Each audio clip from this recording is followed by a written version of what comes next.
everyone knows the basis of this deal has been agreed for weeks, but it's the same old story. The country has to wait while he plucks up the courage to take on the malcontents, the reckless, the wreckers on his own benches. But I'm here to tell him he doesn't need to worry about that, because we will put country before party and ensure that Labour votes to get it through. He should accept our offer, ignore the howls of indignation from those on his side who will never take yes for an answer. Why doesn't he just get on with it? Mr. Speaker, what I am doing is talking and listening to the people of Northern Ireland. I'm not sure that inferring that energy bills, Mr. Speaker, don't matter to the people of Scotland is a winning strategy for this Prime Minister. But let's get real.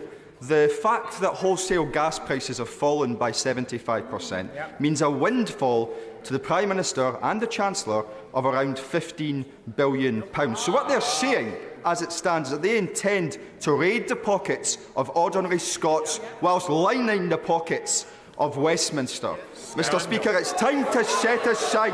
It is time to set aside any notion of an energy price increase to instead protect households and perhaps reduce bills by £500. Does he not agree?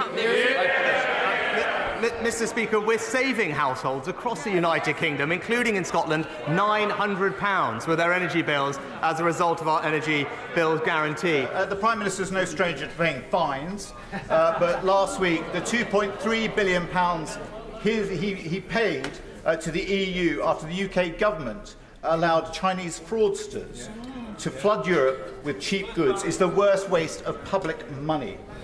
My question is simple. If he can find £2.3 billion to pay a fine, why can't he pay NHS workers and others the pay increases they deserve? Mr. Speaker, he may not have seen that the Royal College of Nursing are now in talks with the government about resolving the disputes, and I'm grateful to them.